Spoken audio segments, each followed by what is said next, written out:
Hello, friends. My name is Jim Collison. I'm Gallup's CliftonStrengths Community Manager. I'm here with Hannah Lomax. And Hannah, great to have you out today. Welcome. Hi, Jim. Thanks for having me back. Good to have you. Always a great day to be with you. Today, we're talking about how to craft a pathway to excellence in your career. If you're joining with us, just like John just did, if you're joining us on LinkedIn, leave a comment for us, jump in the chat room. Let us know where you're listening from. Drop your top five if you want in there. We're talking about pathways to excellence today in your career. So you could also drop in the chat the theme you're using most in your career. Like, what are you leading with? That might be a good topic to throw in the chat room. We'd like to what theme, what strengths, what kind of outcomes you're having, or one word to describe your best day at work. We're going to spend a little time talking about that. So all those are options, and I'll remind you of those again. But start throwing those in chat. Hannah, let's catch up with you a little bit. Tell us a little bit about where you're located and what you do for Gallup. Yeah, thank you. So, currently located in the London office, and I'm a senior workplace consultant. So, what that really means in simple terms is I partner with leaders all around the world to help them create thriving workplaces. A lot of that is through CliftonStrengths, which is what I'm excited to talk about Yeah. today. Yeah. My career has me at home today only because we were doing this early version. And I was like, well, I'll be headed into the office a little bit later. I'm located here in our Omaha, Nebraska office. Hannah, let me remind folks again as they're checking in the chat room, drop your top five in there if you want. The theme you might be leading in your career. If you want to share that with a specific theme, we'll be watching for those. Riley behind the scenes will be putting those on screen. Or maybe one word that describes your best day at work. Again, we're going to spend some time talking about that today. But Hannah, let's get started. Of course, what is the key benefits of utilizing your Clifton strengths to kind of create this or craft? Job crafting has been a term that's been thrown around. Excellence in your career. What are the advantages of using Clifton strengths for that? Yeah, and Jim, I think we don't have enough time today to cover every single one of them, of course. But when you think about excellence for every single person, just like our strengths profile, that's going to look different. So I think the first step is really defining what excellence looks like for you. And that doesn't have to be, in 10 years' time, I want to be the CEO of this company. It might just be the next milestone. If you're a professional sports player, it might be that your team wins this season or that you score a goal. If you're a salesperson, it might be you hit your target or perhaps you exceed it by X%. And once you've got that vision around what excellence looks like for you, I think Clifton Strengths, for those of you that are new to Clifton Strengths, which I'm sure you're not, it's a performance tool, right? So it helps us identify what we're naturally going to be excellent in. That gives you the map to sort of start thinking about your own pathway to achieving that. Mm-hmm. Yeah, I think about in my role doing these kinds of programs, I get the opportunity to use this arranger theme. That's my number one theme, just specifically, which means like a lot of plates spinning. We have chat going on. I'm trying to ask you questions, trying to think about future questions that may be coming up. And it kind of plays, right? It kind of plays into that. When we think about excellence, I think we only know that when we measure it. Mm. What are some great ways? You kind of alluded to this a little bit as you open this up, but what are some great ways to kind of measure this? How can we know we're in this zone of excellence? Yeah, I think, in lots of different roles, you're going to have clear goals. So, frequent conversations, as we know, with our managers every week. If you're a manager and you're not talking to each team member every week, that's something to definitely prioritize. But thinking about that feedback. So, when you think about what your own goals are, where are you at? Having a conversation with team members or your manager, how do you think I'm doing? And then, if you're not clear on those goals, what do you want them to look like? What's your manager asked you to accomplish this year, this week, this month? So if you can start defining that, it's going to give you some more clarity around how you can actually get there. But that wider feedback is also going to help you start thinking about what more you can possibly be doing from other people's perspective to really hone in and achieve Mm. that.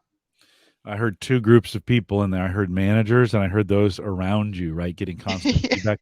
Should I have an expectation? And I'm going to be a little facetious here, but should I have an expectation that this happens as soon as I say, oh, I'm going to do this with this theme, that things are going to start happening? Should I have that expectation? Or does it take a little bit of time sometimes to start working through that process with maybe that manager and those around you? Talk a little bit Yeah. about Yeah, great question. And I think, the self-awareness piece on both of those pools of people is really important.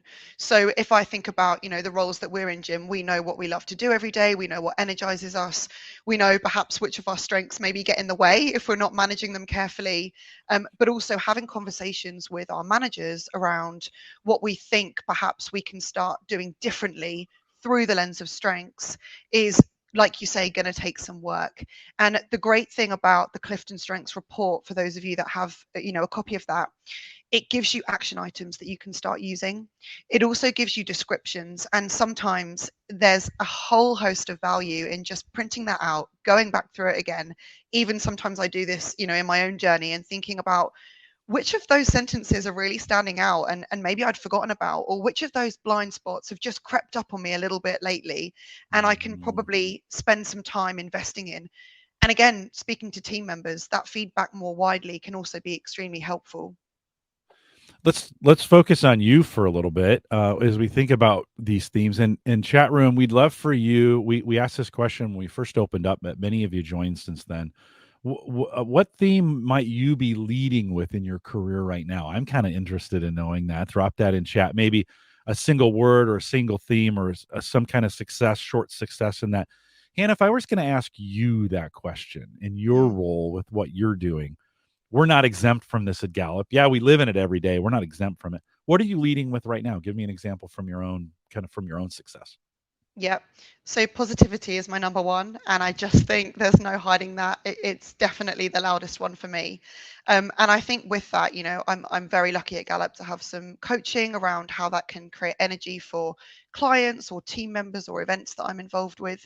But also, Jim, it can get in the way massively. I was rereading my report recently, and sometimes for me, I use humor and it's a bit of a defense mechanism. And Yeah. sometimes I'm running away from the things that I need to tackle because I'm not taking them as seriously as perhaps I should. So I think there is value in almost reflecting on that a little bit more when you can.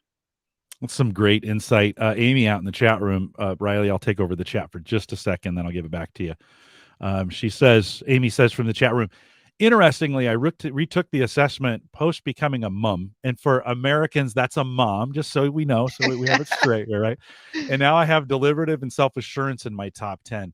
They helped massively being a mom. And, Mm, what great, that's kind of what we're talking about, right? Of being able to see, hey, I've got these themes, they're playing out in ways in my career that can be really really helpful as we think about that from a tips perspective, Hannah, just yeah. from a general, because there's 34 themes and everybody's life is completely different. We come at it from having specific examples may be difficult, but what are some practical tips? What are some things, if you once you have this, what else can we do in this area Yeah. to help define those?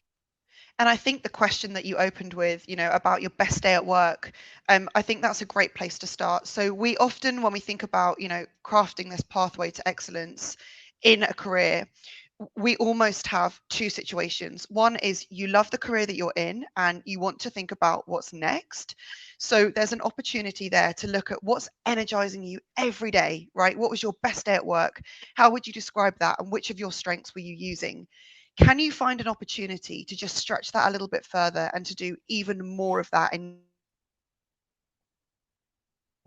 having a conversation with your manager is a brilliant place to start. And I think the other situation that we often see is somebody who thinks, goodness me, am I in the wrong role? I'm not having a great time.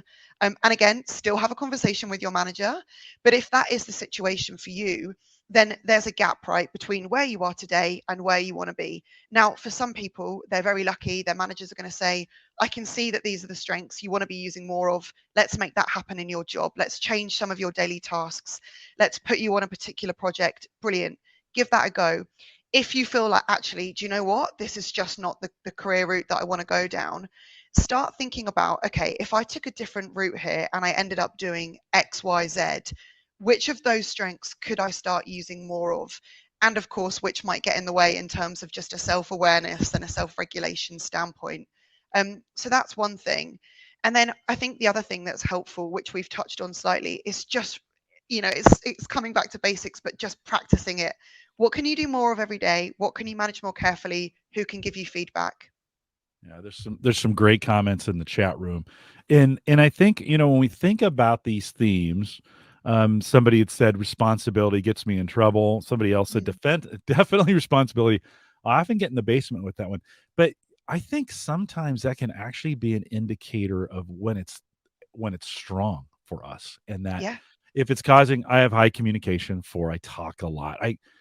My best meetings are when I'm talking, not when we're emailing, right? I prefer it that way. And so I get a lot of great things done. It also gets me in a lot of trouble. I think for some folks, if they would think about, like, not just where I've had successes, I think that's a great place to start. But to kind of reverse that sometimes and go, where have I gotten into a little bit of trouble? There Mm, may be an area that's something I could work on from a now you need to spend some time thinking about this, but with that responsibility, man, I lean on people with responsibility all the time because I have none of it. Now I'm not gonna no, as much as I work on it, it's not gonna get any better because I don't mm. it's not a talent for me. But for those that do have it, it is indeed. And so, Hannah, talk a little bit about this. And I just mentioned this, but how important, you've talked about the manager, but how important is this in the context of teams as well? In other words, for my teammates understanding these things to help my own career. Yeah, hugely. And I think, as well, just as we lead into kind of the team section, um, people leave managers, not companies, right? So I think making sure that that's a priority is critical. But then when you think about your team, it's just that efficiency piece. And Clifton Strengths, it's a performance tool. It drives performance. It also makes people feel better. It helps them with their well-being and their engagement. And with positivity number one, I have had situations where high restoratives, I have felt like, gosh, I don't understand these people. They're bringing problems to me every day. Why can't they just see what's great about the world and what's going well? And I can't imagine a day in my career now, Jim, without having a team with people high restorative because they can spot those problems that my positivity is just, perhaps ignoring. And not only can they spot them, they can solve them. So it's the Mhm. most perfect partnership. So when you think about, and I know that we've got a lot of coaches who are joining this session today, so thank you for being here and would love to hear some of your thoughts too. But when you think about optimizing the efficiency of a team, not only to drive performance, well-being, and engagement, but just to have, that culture that's unmatchable, knowing what's going to drive people up the wall and get in their way, and knowing what's going to really energize people through that lens of strengths is the best place to start. So some of those activities, like a team grid, what this team needs, what this team brings, you can spend a lot of time doing that. Yeah. Chris in chat, and I think this is a perfect example of what we're talking about here. He says, I'm too adaptable. And I almost want to change the word too to incredibly. Yeah. I'm incredibly adaptable, right? Let's start with the positiveness in this, right? Now, Mm, in this case, Chris says I end up taking on too many responsibilities instead of delegating the responsibilities back to the person who needs to get the job done. Incredible self awareness. All right, great. We know that now. So, how do we take advantage of your adaptability? How do we protect you from the areas where it's not working? But sometimes I think we end it with that, right? With this, the protection. Oh, I need to stop doing. I think we need to say, I need to get help, and then I need to enhance. How do I enhance what it is?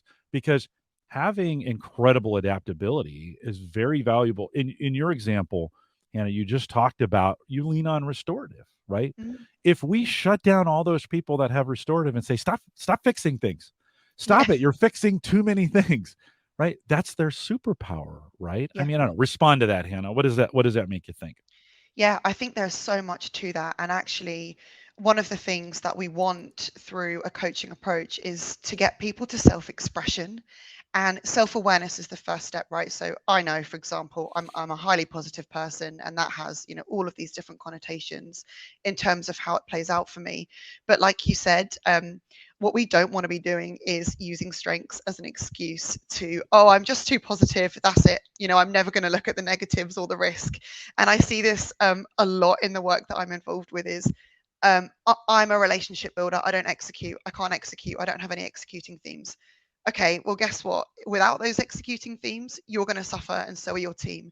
So, how can we help you to thrive, knowing that you lead with relationship building? So, I think it's that self awareness, knowing who you are and how that plays out. self-expression, being even more of that. That's what makes you special, but then self-regulating. So I think coaching is one of the most powerful things that we can tap into to get us from A to B.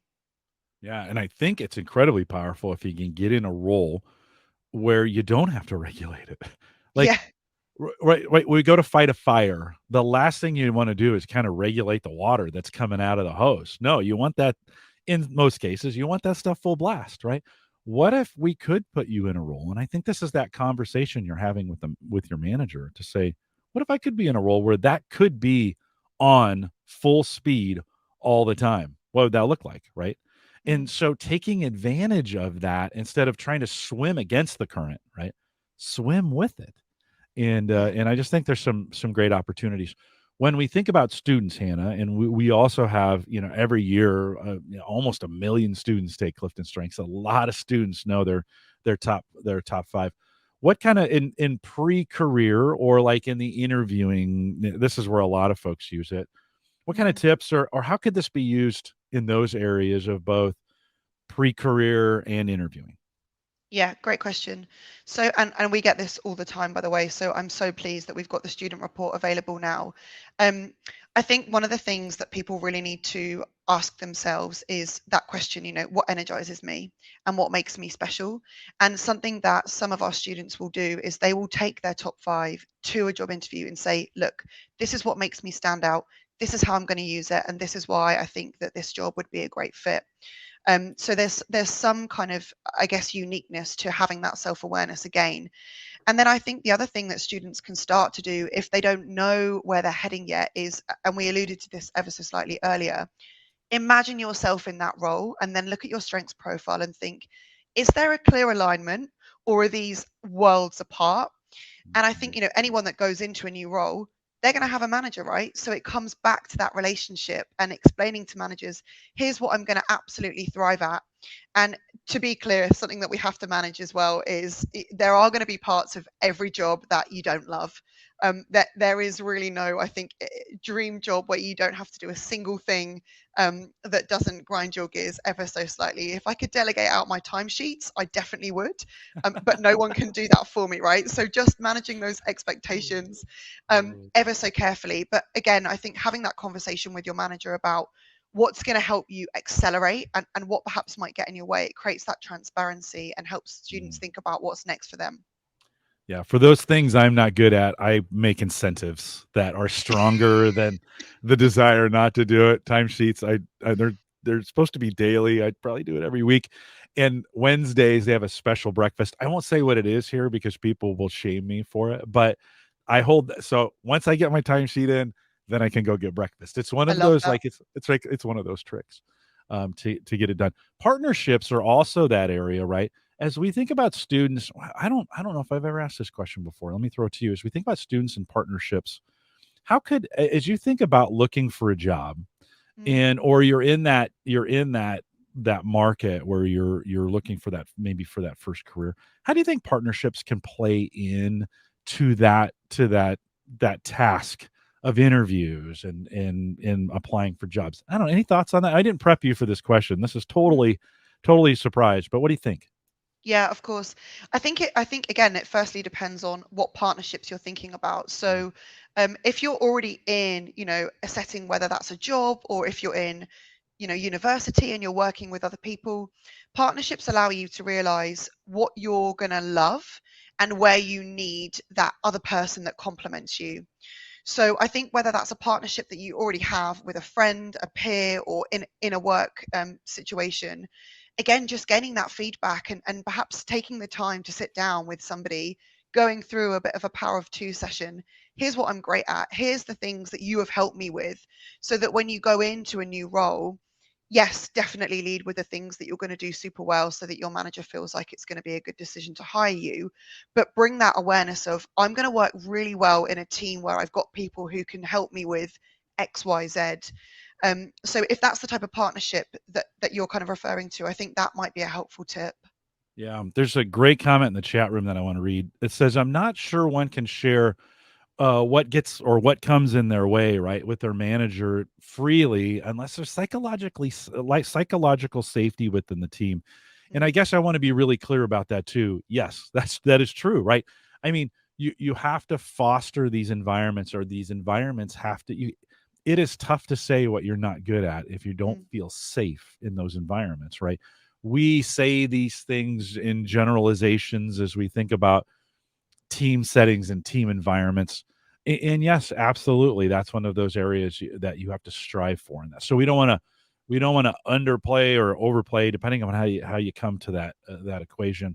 And so I appreciate that comment in the chat room, and no worries about the typos. If you have questions, we got about 10 minutes left. We'll be taking a few of your questions. If you want to drop those in the chat there, we would love those. Thinking about that team question to you, Hannah, Riley, who's our producer behind the scenes, was part of a program at the University of Nebraska at Lincoln, the Strengths Institute. And it's an institute that focuses on this. And these students, they have student coaches that are there. mm, And those students that come out of that program have this incredible self-awareness and ability to talk about and dialogue about their top five, what they're good at. I mm. think sometimes as we think of those partnerships, not every college or university or school is going to have an institute. But I also saw somebody in chat that said, hey, I should take more of this to the institution I'm working in. And we'd love to see more of that, right? I mean, there's some availability. Doesn't have to be the whole school, doesn't have to be the whole. I mean, it can start with a class, right? Hannah, any thoughts as we think about other things that you've seen work out there to get this rolling? What other ideas might be available where folks could start using this? Yeah, I think if we just also hop back to kind of that manager-employee relationship as well, just thinking about partnerships, something that I see a lot is managers are responsible for helping their direct reports to develop and eventually move on into their next progression phase, right? And sometimes I think managers almost need reminding of the fact that if they've got somebody who's phenomenal, keeping them where they are is going to drive them away. So if you are in that managerial role, or perhaps you're a student who one day wants to be a manager, um, maybe you've just got a new manager and you're thinking about how to set that relationship up, there is something to be said about that conversation and just that mindset of, if somebody stays where they are, they're probably going to move next door and get the progression that you weren't willing to give them. So as a manager, you can start having more open conversations to bring that psychological safety around the fact that, one day I want you to be so good at this job, we actually have to move you into the next stage and hire somebody in. So even as a student, if you're not sure where you're going to be in 10 years, that's fine. I don't think anybody knows what that looks like. And even if they do, it probably plays out differently, right? But even thinking about next year, where you want to go, um, almost starting to build that pathway for yourself in terms of mini milestones. Who's in your network that can help get you there? Who do you need to be having a conversation with? Whether that's a mentor, a coach, a friend, those steps that you can take will definitely help you in catalyzing that journey. Yeah, I'm hearing a lot of with this concept of stress and burnout. We've talked a lot about that in our data at Gallup, right? And it's questioning, a lot of folks are questioning what they're doing, and I think it's a great idea as we think about, career development, right? Where do I want to go? And I alluded to this early on. I think sometimes we think, okay, I'm going to make the decision and tomorrow it's going to be different. And sometimes these things take a while. Now, Mm. sometimes they can be quick. I mean, I I left a job in a day one time, and that wasn't the smartest thing I ever did, but I did do it, right? Sometimes careers change that way. Oftentimes, we want to think about career development. How do you think using Clifton Strengths changes that idea of career development versus kind of the traditional thought around that? Yeah, great question. And I think, without awareness, there is no development. So if you're not aware of where you are today and where you want to be and what's going to get you there, it's very difficult to make that step. I think what strengths brings is an individualized lens. So for some people, they are in a system, right, where there's levels and they've got to hit certain competencies or certain achievements to get to the next step. And, sometimes there's no getting around that. But what strengths can do is help you think about the how in between point A and B. But I guess on the flip side of that, if you're a manager and you're looking at the team in front of you and thinking about, right, what's next for each of these people, if you know that somebody is high in learner, for example, they're probably going to want some visibility over what they need to be doing, what they need to be achieving, what they need to be studying to get to the next step. Whereas if perhaps they've got more relationship building themes, they might be having conversations with the people who are going to be in the new team that they want to join, or the new step of their career that might look slightly different than where they are today. So I think it's less traditional in the sense that it gives you a lens that's very specific to how you are wired as a human being, that's not going to be the same as the person next to you. Hannah, there was a comment a little bit earlier, and I think I missed it. Riley caught it. It was along the lines of, "What if your manager doesn't give you any actionable feedback? Like, what if you begin to have these conversations and the door closes?" I don't know. Yeah. Thoughts on that? Firstly, that's really tough. And that's why a lot of people leave. And that's why Gallup are so busy working with so many managers to help make sure that that doesn't happen. I think if you do find yourself in that position, definitely draw a light on it in a way that's, positive and professional and all of those things. But just go in and say to your manager, I'm really looking to develop, and I would love some feedback from you. And, if you've tried that and there's nowhere to go, find the feedback elsewhere. Who else can you speak to? Have you got colleagues? Have you got best friend at work? One of the Q12 items is that somebody talks to me about my progress and helps me think about my development. So who else can you lean on in that sense? And then I think the other thing is just doing some self-reflection. Oftentimes, I'll sit with clients and try and figure out in a certain phase of a project what went really well. What can we do differently next time? And a lot of the situations that we work with our clients in is around the behaviors that we've seen, on both sides, that we could sharpen. So if your manager's not giving you feedback, don't give up hope. I'm probably saying that because I've got positivity one, but see if you can get that feedback elsewhere. Katie in the chat room says, "Hey, wait a minute. The University of Tennessee, Knoxville loves strengths-based initiatives, right? Helped our career coaches have more impact and personalized conversations with students." I mentioned University of Nebraska at Lincoln. If you go out to gallup.com/CliftonStrengths and go to the students section, you'll see UNL, Villanova, Virginia Tech, Purdue, Tennessee, Kansas State, Western, and Furman.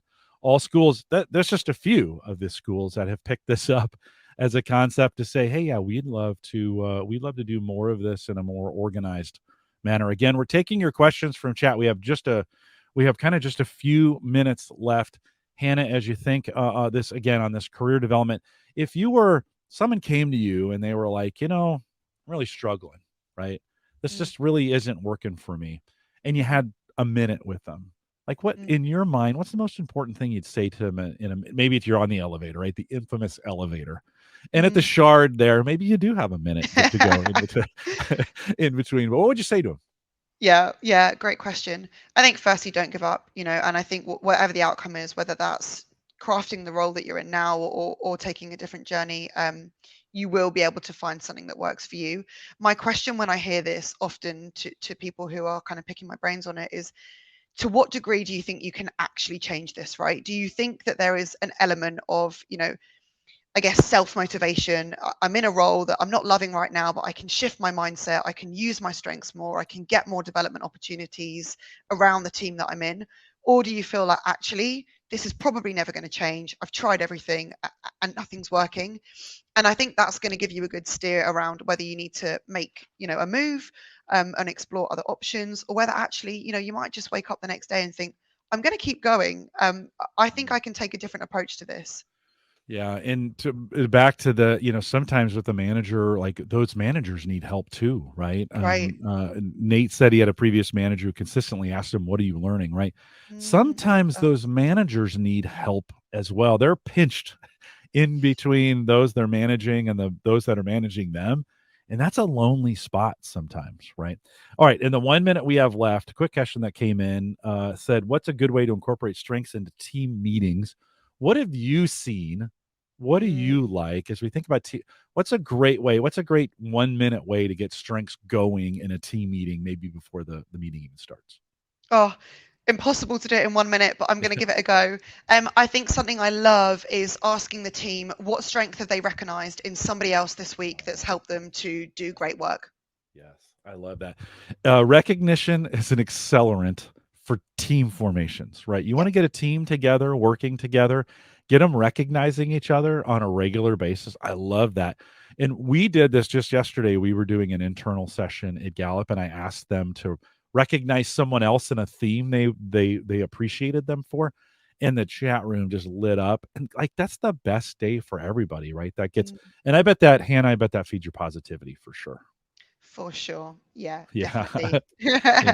Indeed, pretty great. Well, Hannah, let me say thank you to you. Always appreciate your insights. Always great to have you here, and always great to have you a part of these LinkedIn Lives. Thanks for coming out. And thanks for being a part of it. I appreciate you.